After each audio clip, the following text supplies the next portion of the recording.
ஹாய்குல வணக்கம். 2025 ஜே சந்தோஷ்குமார் டைரக்ஷன்ல மொட்டர் ராஜேந்திரன், அஜய் ரத்னம், வையாபுரி, சிங்கம்புலின்னு சொல்லிட்டு ஒரு ஏகப்பட்ட பேர் நடிச்சு வெளியான படம் தான் தகவி.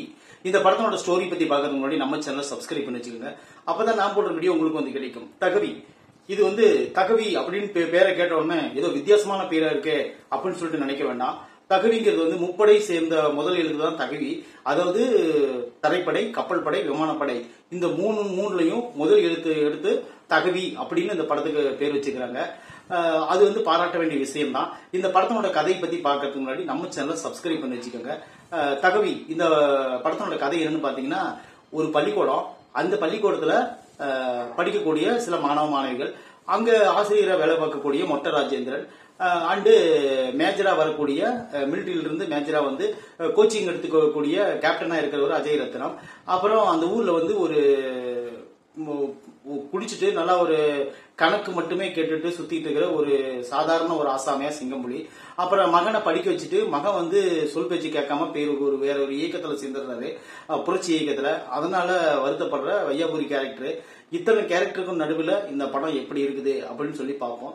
இப்போ என்ன ஆகுதுன்னு பாத்தீங்கன்னா, அந்த ஸ்கூல்ல ஒரு முக்கியமான ஒரு விஷயம் நடக்குது.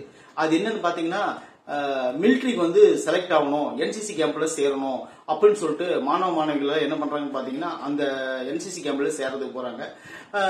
ஆண்கள் மட்டுமே சேரக்கூடிய என்சிசி கேம்ப்ல ஒரு பெண் போய் சேர போறாங்க. அந்த பெண்ணை எல்லாருமே புறக்கணிக்கிறாங்க. அந்த பிள்ளைய, அந்த பொண்ணு ரொம்ப மன உளைச்சல் படுறாங்க. எப்படினாலும் தன்னோட அப்பா மிலிட்டரியில இருந்து மேஜர் செத்து போனவர், அவரோட பேரை காப்பாத்துறதுக்காக நானும் ஒரு மிலிட்டரி தான் போகணும், அதனால என்சிசி கேம்ப்ல சேரணும் அப்படின்னு சொல்லிட்டு அந்த பொண்ணு முயற்சி எடுத்து அந்த ஸ்கூல்லயே எல்லா விளையாட்டுலயும் முதல் அந்த பதக்கத்தை வாங்கி அடுத்தபடியா என்ன ஸ்டெப் எடுத்தாங்க அப்படிங்கறத அந்த படத்தோட மொத்த கதை. இது நேர்கோணத்துல சொல்லிருக்கலாம். புரட்சி படை அப்படின்னு சொல்லிட்டு ஒரு 4-5 பேர் இருக்கிறாங்க. புரட்சி படைங்கிற அவங்க நோக்கம் என்னன்னு பாத்தீங்கன்னா, ஊர்ல பண்ணையாருங்க, இந்த ஜமீன்தாருங்க இருக்காங்களா, அவங்க எல்லாம் ஏழை மக்களை துன்புறுத்துறது, அவங்க நிலத்தை எழுதி வாங்கிக்கிறது, அதுக்கப்புறம் பாத்தீங்கன்னா அவங்கள கொடுமைப்படுத்துறது, அந்த அவங்க விவசாய நிலத்தையே அவங்க கிட்டயே காசு இல்லாம வாங்கிக்கிறது, இந்த மாதிரி நிறைய விஷயங்கள் பண்ணுவாங்க. அவங்கள தேடி கண்டுபிடிச்சு கொல்றதுதான் அந்த புரட்சி படையோட ஒரே நோக்கம்.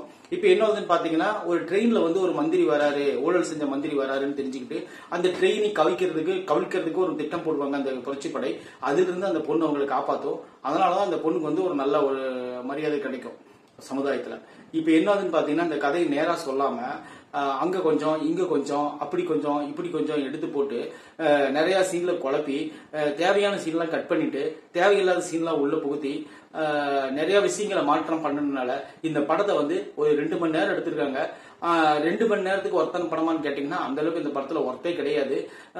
அந்த பசங்க வர்ற சீன்லாம் உண்மையிலே கலகலப்பா இருக்கு. பசங்க வர்ற சீன், மொட்டர் ராஜேந்திரனோட அவங்க ஒரு காம்பினேஷன், அதெல்லாம் நல்லா இருக்கு. அது போல அந்த போட்டி வச்சு யார் வின் பண்றாங்க அப்படிங்கறதுலயும் நல்லா இருக்குது. அதாவது குவாலிபிகேஷனே இல்லாம அந்த பொண்ணு சும்மா ஒரு சப்ஜெக்டா போய் அந்த என்சிசி கேம்ப்ல செலக்ட் ஆகுறது, அது உண்மையில ரசிக்கும்படியா இருக்குது. அது போக இந்த படத்துல சிங்கம்புலி கேரக்டர் ஏன் வருது, எதுக்கு வருது, அதெல்லாம் கேட்கக்கூடாது. ஆனா இருந்தாலும் இந்த படத்துல முக்கியமான ரோல் நினைச்சு வச்சிருக்காங்க. அந்த சீனை எடுத்துட்டா கூட ஒன்னும் பெருசா இம்பாக்ட் ஆகாது. அது போலதான் வையாபுரி சீனும். வையாபுரி பையனை நல்லா வளர்த்துவாரு. பையன் எப்படியாவது ஒரு வகையில பெரிய ஆளா வந்துடணும் அப்படின்னு நினைப்பாரு. ஆனா பையன் ஒரு புரட்சி படையில போய் சேர்ந்துருவாரு. அதனால இவர் மன உளைச்சல பட்டுருவாரு. அஜய் ரத்னம் அவருக்கு பேக்ரவுண்ட்ல எதுவும் கிடையாது. அவர் ஒரு கேப்டனா வராரு, சங்க தலைவரா வராரு. இன்னும் சொல்லிட்டே போலாம். இந்த படத்துல நிறைய ஓட்டை உடசல்கள் இருக்குது. ஆனா பட்ஜெட் படம் அப்படிங்கிறதுக்காக இந்த படத்தை ஒரு டைம் நீங்க பார்த்து ரசிக்கலாம். அதுக்காக எந்த மாற்றம் கிடையாது. குழந்தைகளோட அட்ராசிட்டி நல்லா இருக்குது. அவங்க பண்ற காமெடி எல்லாம் உண்மையிலேயே ரசிக்கும்படியாகவும் புதுமையாகவும் இருக்கிற மாதிரி இருக்கு. அது போல அந்த பாப்பா நல்லா நடிச்சுக்கிறாங்க. அவங்களுக்கு நல்ல எதிர்காலம் இருக்குன்னு நான் நினைக்கிறேன். அது போல இந்த படத்துல நடிச்சுக்கிற அந்த முக்கியமான கேரக்டர்ல அந்த 3 பேர் நடிச்சிருப்பாங்க. பசங்க படத்துல எப்படி நடிச்சிருந்தாங்களோ அந்த மாதிரி ஒரு 3 கேங் சேர்ந்து இருக்கு. இவங்க அப்படியே கடைசி வரலும் தொடர்ந்தாங்கன்னா இவங்களுக்கு நல்ல ஒரு எதிர்காலம் இருக்குது கூட நம்ம நம்பலாம்.